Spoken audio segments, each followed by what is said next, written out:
Jay, thank you so much for joining us today on the RevRx podcast. What a privilege it is to have you here on the show. Thank you. I'm excited to be here. Yes, sir. I first heard your name on another podcast. And in that podcast, you told your story of how you came to faith, how you came to believe in Christ. And um, it is a powerful story. And I'm thankful that God has done the work in you, that He has revealed Himself to you. And I'm thankful for your voice, brother. We need your voice in this world that's becoming increasingly hostile to Christianity. We need you and the story that you're telling. And so I just want to say thank you for being here. And I'd love for you to just start off our time together introducing yourself to our listeners. Tell us a little bit about who you are, your credentials, and where you find yourself today. Yeah, well, so I grew up in Minnesota playing hockey, and that was my life. Spent all my time doing that. I dropped out of high school, slash graduated early, depending on how you look at it. Sure.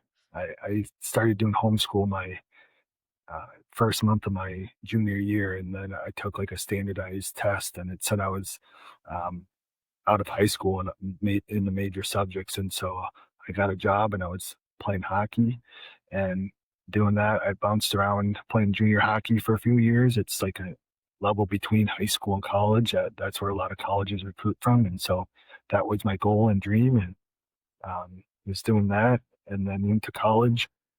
Was really passionate about psychology because my mom took a psych course at one point when I was a kid and would tell us about it. I was just super fascinated about how we think and hearing some of the stuff she talked about from class. And so I knew that's what I wanted to go into. And so I was studying psychology in college and playing hockey. And um, that's when I kind of hit on apologetics. I was intrigued by religion, want to understand why people would believe something that I thought was pretty clearly false.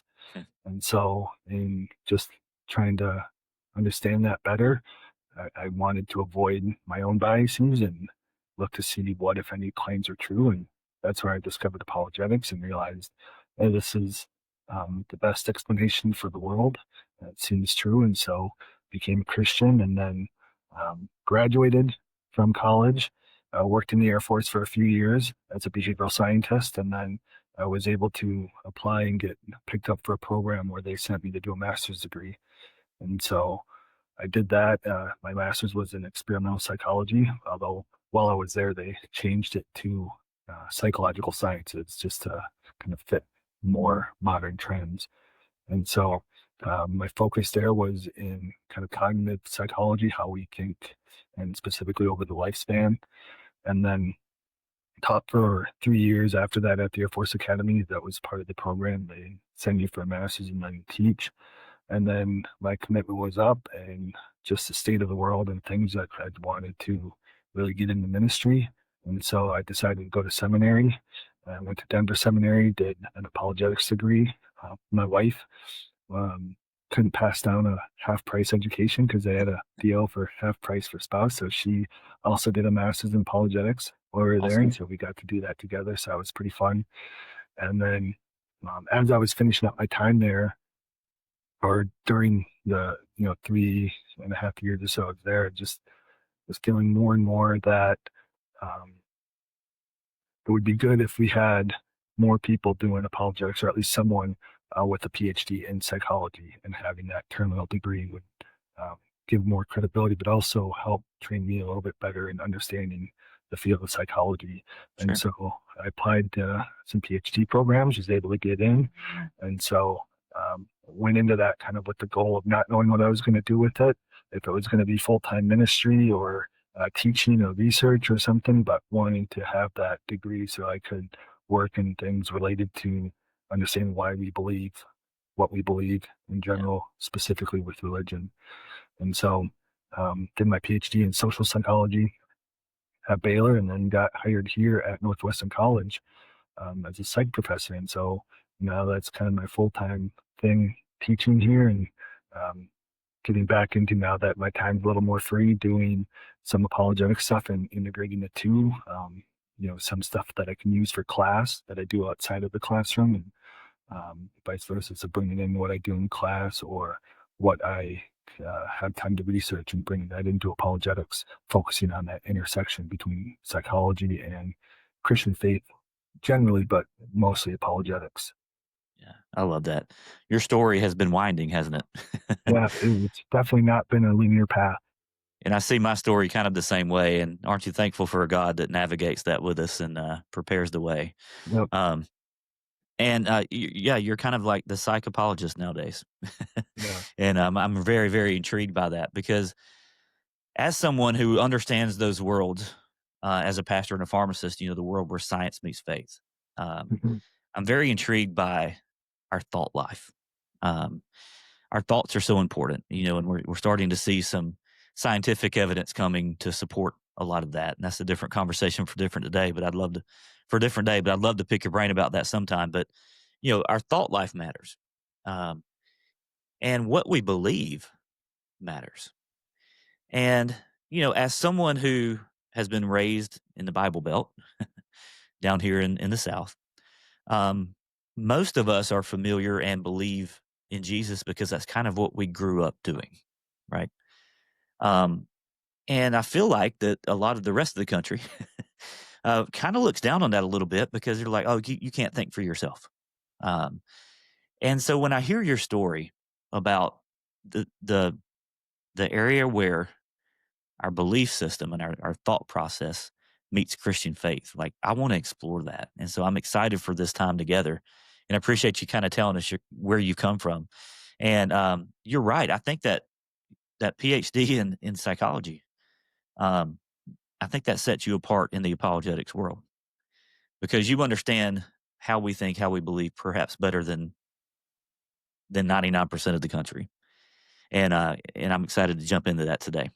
But I want before we get into that, I'd love to talk a little bit about how you were raised because I think maybe the way you were raised is a little different than how I was raised, and maybe some of my listeners. And so I think those formative years kind of they change the way that we see things and the way that we believe things. So can you tell us a little bit about your upbringing and specifically any moments that stand out as far as being formative in your faith or pushing you away from faith, even?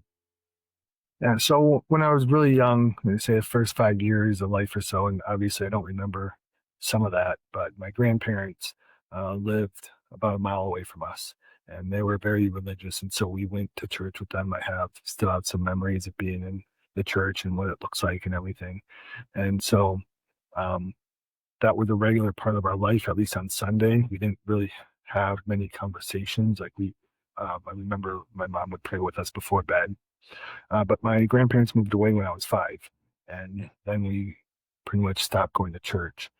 And then a few years later, we moved and then went to church a handful of times in the new place and had another Christmas and Easter thing. And then my dad died, committed suicide. And then we just kind of cut off from there. My mom, you know, went, blamed God for it and had a lot of problems with that. And so we just completely separated. So I didn't go to church at all anymore after that.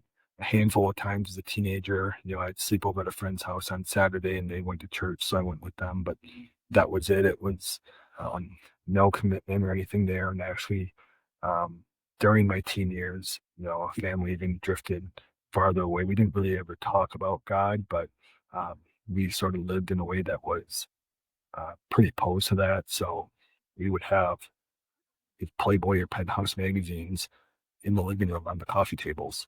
I could see, and that was there growing up, and so it was definitely a different ethic than a Christian ethic. We very much come and saying in my house is if it feels good, do it kind of thing. Mm-hmm. And so, um, that was most of what my childhood, teen years was like, is that sort of mentality. Um, and never really gave much thought to God or belief in God. And just what I picked up from culture was sort of, yeah, this is people believe different things and they're contradictory. And so it's false. And that was it until I got to college and really started looking at it myself. Yeah. You described that moment um, when your mom kind of blamed God for your dad's death. That's a pretty common thing, isn't it? In our world, when we see bad things happen, we have this existential question of, how can a good God allow such bad things to happen? Was there a wrestling with that growing up, or was that just kind of straightforward? That's how it was. If God was God, then He wouldn't allow this to happen, and that sort of thing. Yeah, I mean, for me, I actually viewed it as a good thing because my dad was abusive toward the whole family, and Gotcha. I was 10 when he died, or it was a couple weeks before my 10th birthday, so I was pretty young and didn't maybe have some of those questions.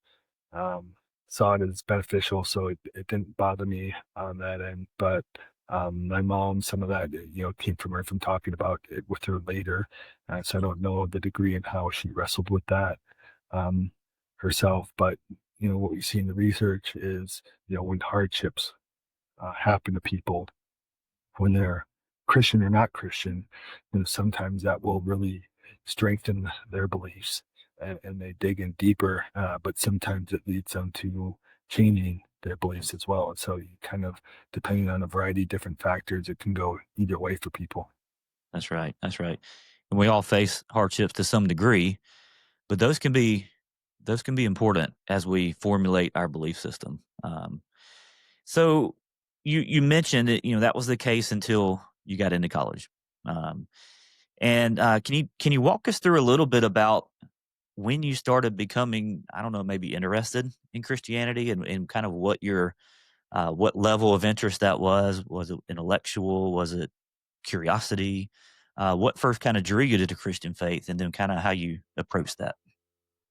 So I was largely indifferent toward Christianity. I mean, it was more what the religion I was most familiar with just because growing up in the US, right? That's by far the dominant religion.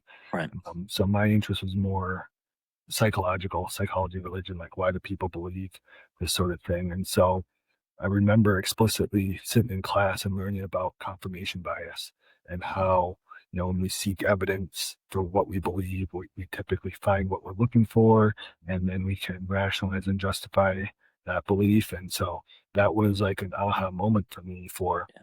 like, that's so cool. It's such an amazing thing that our minds work this way. And so I want to be careful in my life to avoid it. And so Sure. fast forward several months or a year or so later, I was um, wanting to understand religion. I was really excited. I was going to be taking a psychology religion course. So I was really excited for that. So that's where I was kind of in that mindset. Okay, let me figure out what, if anything, is true about this. Hmm. And so I was looking at different religions, primarily atheism, because that's kind of where I was. I was sort of at that point. I was maybe back and forth between atheism and deism. One day you might ask me, does God exist? And I probably would have said no. And another day you ask me, I would say, yeah, there's maybe some sort of God that sort of created the world, but that's it. Maybe just wants us to be good people. And Sure. so I was kind of on that line. Easily could have gone either way from day to day. Um, but my girlfriend at the time, now wife, was a Christian. And so, those conversations we had, it came up. I would sometimes go to church with her when I was home from hockey.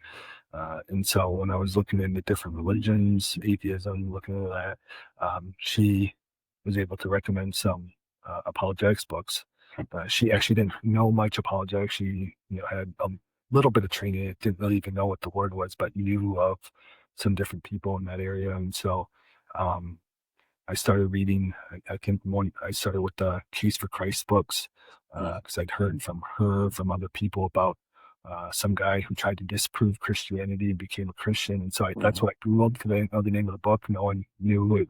This was back around Yeah. 2005. So, we had the internet, but we didn't have all the podcasts and resources we have now. And so Right. uh, I Googled that vague sentence, and Case for Christ popped up and was like, ah, it seems like the one I've been hearing about from different people. And so I'll Sure. read that. And so I read that one, read his other ones. Um, Felt like, okay, maybe it's a decent case, but that's where, again, my kind of wanting to avoid that confirmation bias kept in. And so, Sure. I spent more time after that looking into kind of refutations of that, looking particularly at atheists. So I thought, atheists, philosophers, and scientists would be the most rational, unbiased people. Mm. And so I wanted to see how they responded to those types of arguments. Um, and what I found in doing that was that they actually weren't as good. They weren't able to refute those arguments. Their responses weren't as in depth or coherent. And so I was a bit shocked with that because I thought for sure, the Christians were using old, outdated information or bending the truth a little bit here and there, because I was, pretty skeptical of Christians, and my mindset of Christianity was that of like the prosperity gospel preacher who's trying to get people out of their money. And so I was pretty Manipulative. Yeah. surprised. Yeah. um at what I found when I looked at the arguments. And so after going through and evaluating those, I came to the conclusion that Christianity's almost certainly true. Mm, It makes a lot more sense than the alternatives. And so I yeah. decided to commit my life to being a Christian. It's beautiful. And I love the way that you approached it because you approached it in a very objective way. I Um, tried to. yeah, yeah. Some people would argue otherwise, but that was Well, my point. yeah, the best you could. Like you made a concerted effort. That's the Mhm. biggest thing because confirmation bias is real. Two people with the very different viewpoints can look at the same information and come away with two very different ideas. And a large part of that is, I guess, confirmation bias. Not telling you anything. You have a doctorate in this, but I'm just for my listeners out there. Um, we tend to find things we're looking for, and we tend to be able to kind of not necessarily consciously, but we tend to kind of see things through that lens that support our ideas. So it's very hard for us to change our minds, right? Yeah. Um, because once we have this belief system and once we kind of see things through that lens, then everyone else that views things differently just seems wrong. Um, and I'm convinced, Jay, that's a lot of what's wrong with our country today. Is that we have people from very different belief systems, but they're unwilling to view the material without confirmation bias. And so then the other person's just wrong. They're seeing the same information, they're manipulating it, whatever. And but both parties wholeheartedly believe that they're right. Yeah, it's hard because research on confirmation bias. So often we just look for stuff that supports our view, and so that's what we get flooded with. But even when we're presented with alternative evidence, when we have a strong belief in something, that alternative evidence, we're less likely to even remember it. Yeah, So you might read something that goes against your own view on something, and then a week later you're less likely to remember that evidence or the details of it or get things wrong. And it's not because you intentionally tried to, it's just right. this is how our unconscious mind works. And Yeah, so it's yeah, really important that we're very careful to try to correctly understand opposing views. yeah. It's so fascinating to me.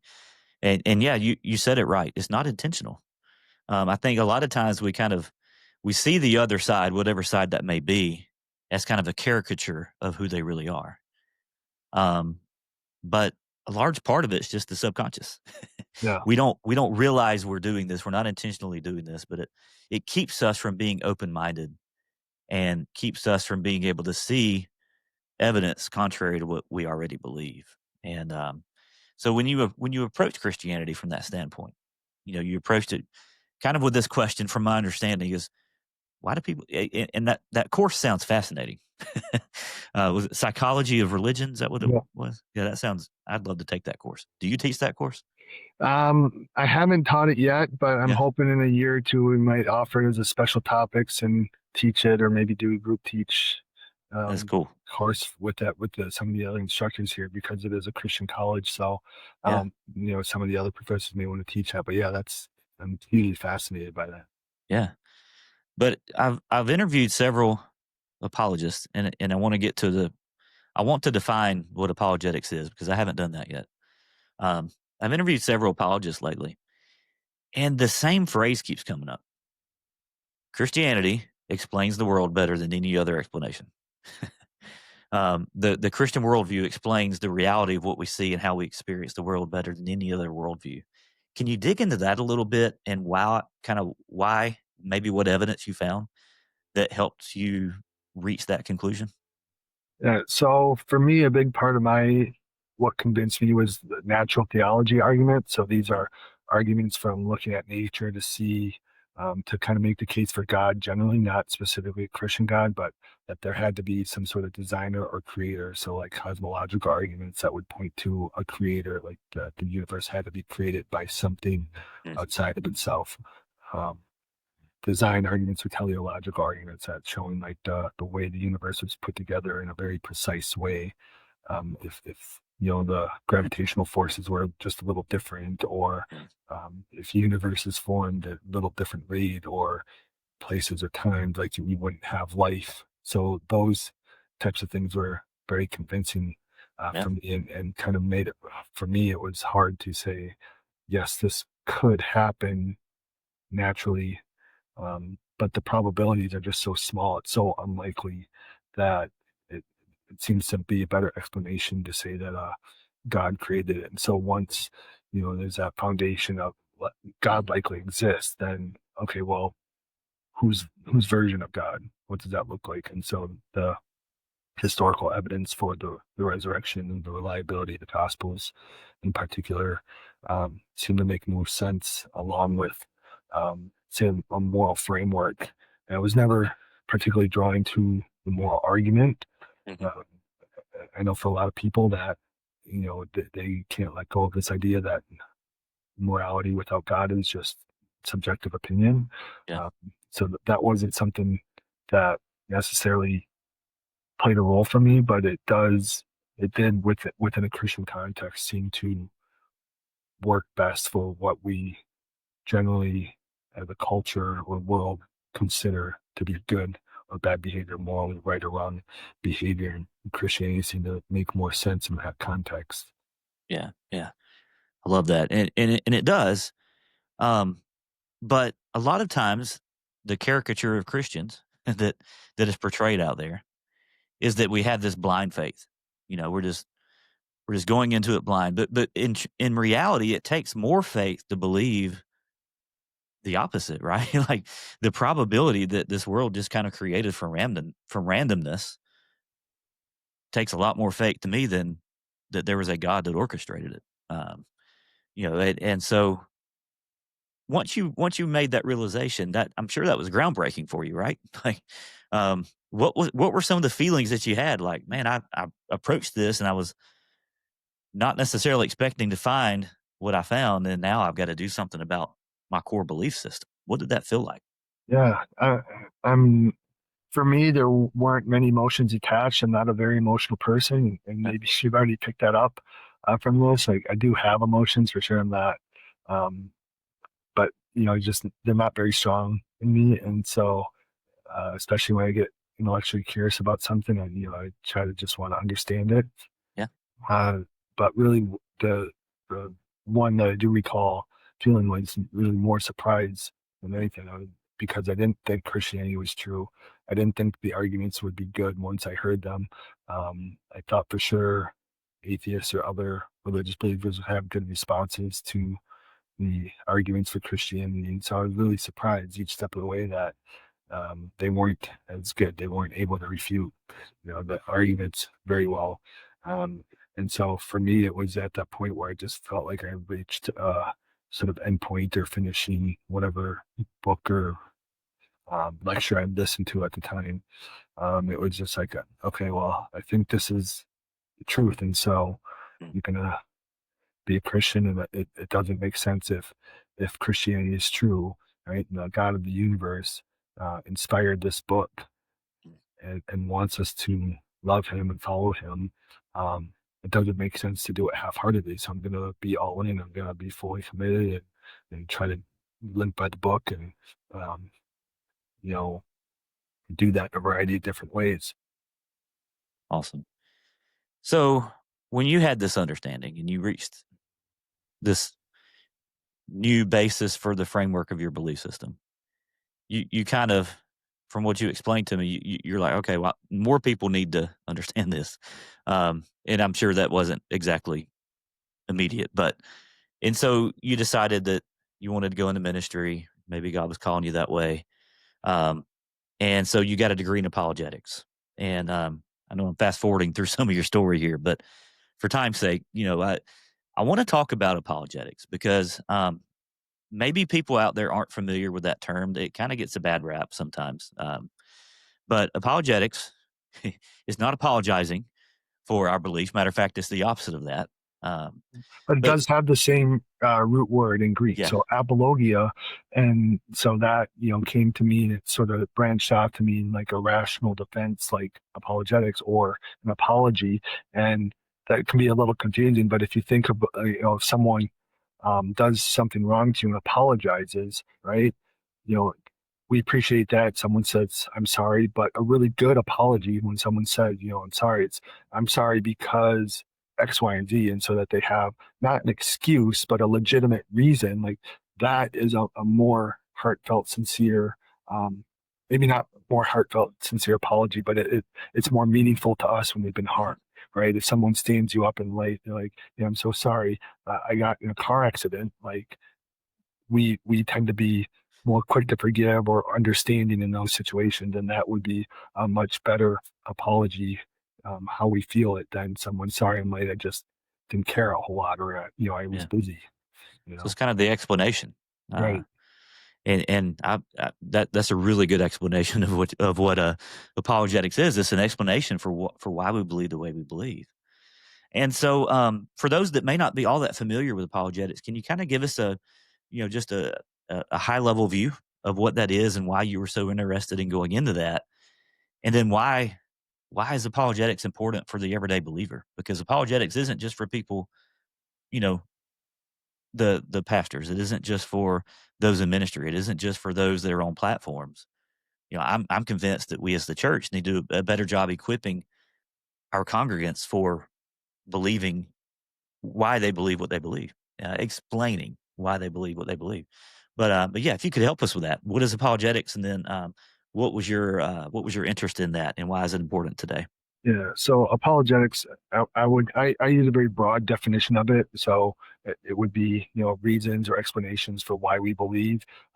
Often it ends up usually being more of the rational, evidential reasons why we believe. So what's the historical evidence? What scientific evidence do we have? What are the philosophical arguments? And so a more intellectual pursuit, but it doesn't necessarily have to be that. And so Yeah, like experiencing or witnessing a miracle or hearing a testimony of a miracle, that would count as apologetics, and then some apologists will focus on that as well. sure. And so I take that broad lens. And for me, when I got into um, studying religions, I didn't even have a conception of how there could be evidence for a God. Like it didn't even Mm, seem to make sense, thinking in terms of like scientific evidence that we have is like how can we have any sort of evidence for God? And so sure. um, for me, that was one of those surprises. Like, oh, we can draw conclusions from the scientific evidence, or we do have historical evidence to show reliability of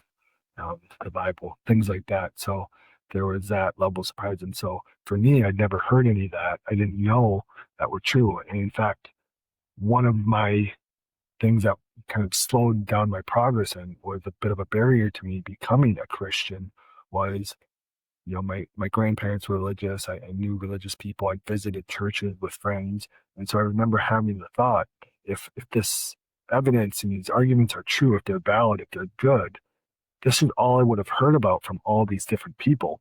Yeah, That's what they would have talked about in their sermons because, it's real tangible evidence. And so my thought was, this is 22-year-old me at the time. Um, they're not preaching this, they're not talking about it because they know something I don't know. They know that it's mm, false, and right, they're at least trying to be honest, but they know it's false. And so right, that was a bit of a hang up for me to do more steps to investigate it. And what I came to understand and realize is most people aren't even aware of it. right, And there's historical reasons for that, and particularly in our country. But so that was kind of a big motivating force for me in doing apologetics and wanting to do it. It's that a lot of people just don't know. They're not aware that there could be evidence. They're in that same boat I am. So they're not talking about it, using it, engaging it, trying to learn it because it just many of them don't know that exists. And hmm, that's changed a lot over the last 20 years since I became a Christian. It's a lot more apparent, and more accessible. People hear about it more, even if they don't necessarily know or hear the word apologetics. They we'll hear more about evidence and arguments for God or Christianity. But that Yeah, was my big push and motivator, was trying to help bring awareness. And I actually started a ministry called Apologetics Awareness, which I passed on to someone else and moved because I wanted to help people be more aware that there can be reasons to believe. It's not just, oh, I feel, this is true. He's like, yeah, well, do we have more? And yeah, I try to be very clear with people that biblically, it doesn't matter why you believe. That's not right, what saves us. And right. so people can believe for all sorts of reasons, good, bad, or in the middle. That doesn't matter why we believe. But I do think it's helpful that the more reasons we have for belief, whether they're intellectual, emotional, experiential, social, whatever it is, the more reasons we have for belief, that will strengthen our faith, and we'll Mm. see more fruit from that, and more joy that will come from that as well. I really like that. Um, yeah, you can have faith, and you don't have to have reasons for it. That's not necessary. Come as you are. Um, and God doing a work inside of you isn't objective. It's not something we can measure. Um, the greatest miracle of all is inside the human heart, and how He changes us from the inside out, and we can't look at that and measure that. However, I think it helps us in times of doubt. And I think it helps us when we face a culture that's telling us that what you're believing is a lie, or that what you're believing is a fairy tale, or however they want to say it. It helps us to be able to say, no, I believe this because it's actually real, and it's not just some make believe game. It's not something I've been brainwashed into. I didn't check my brain at the door when I walked into church. Um, there are plenty of reasons to believe, but that's not necessary for true biblical belief. I love that distinction. That was really, really helpful. Yeah, Um, it's like I sometimes, if you picture a bridge, right? You can walk blindfolded across a bridge, right? You have no reason to believe. You might not even know there's a bridge there. Someone might just say there's a bridge, walk across it, right?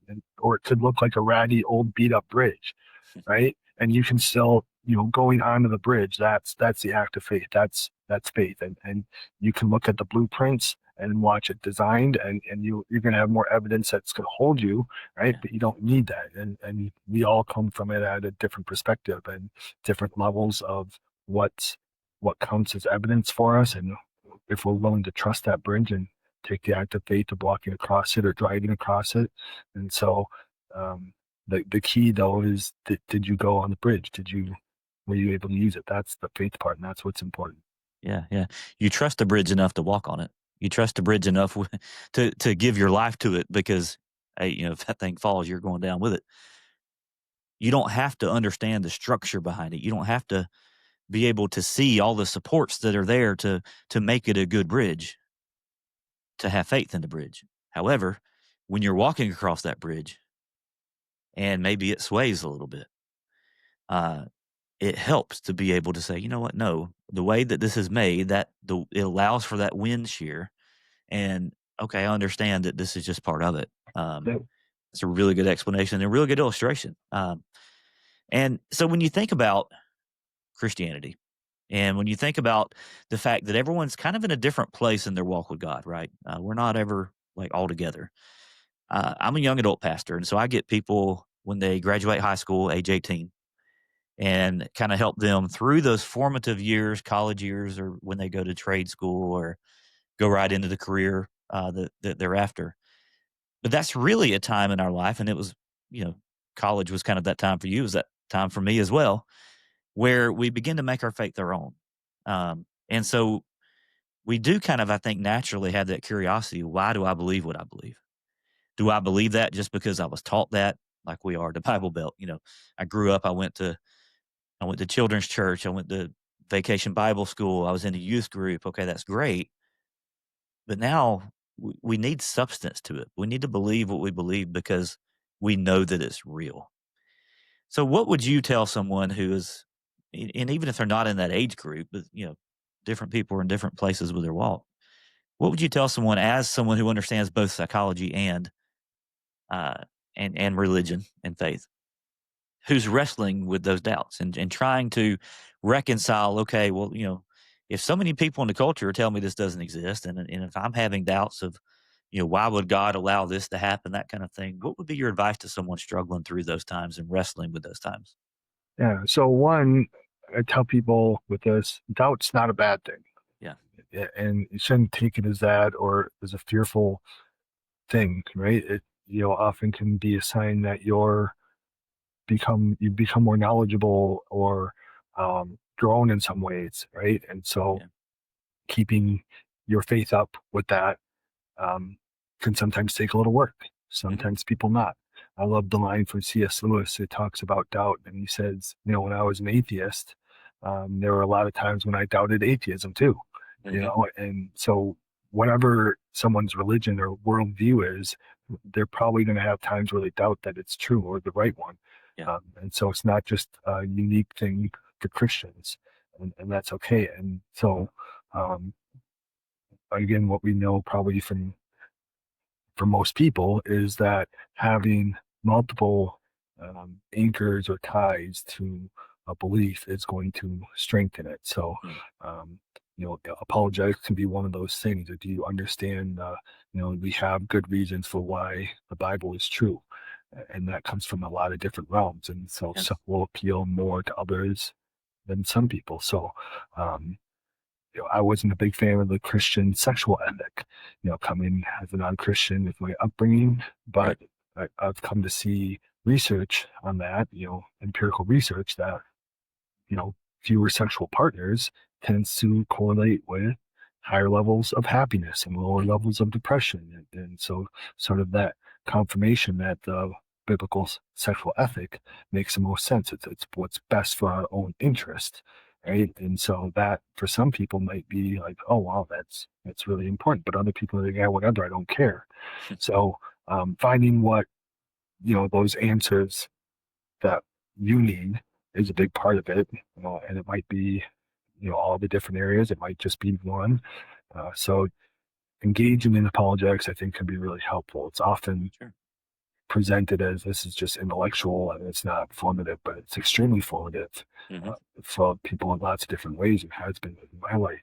And so learning is a big part of that, but also are you out living out your faith? Are you doing it? Are you around other believers, having conversations with them, hanging out with them, um, serving your community, doing these things and just living that life and making that a normal part of your life and doing that not with a negative attitude, but doing it with a positive attitude. So with my kids, we're always trying to get them to eat more fruits and veggies, right?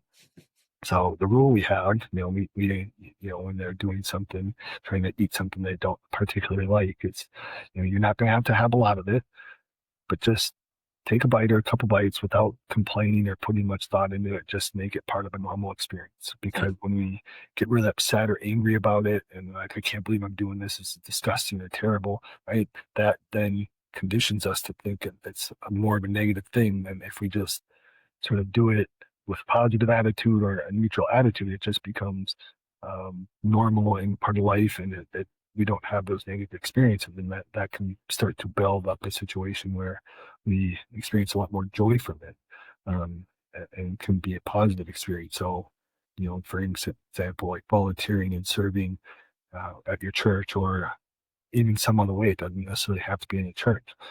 You look at that negatively. Oh, this is time. It's hard work. I don't want to do this. Yeah, that you have that perspective. It's going to be harder. But if you have the perspective, it's like, I get to help people and um, interact with other people and do something meaningful, right? You think about it that way, then that starts to become a joy and something you look forward to.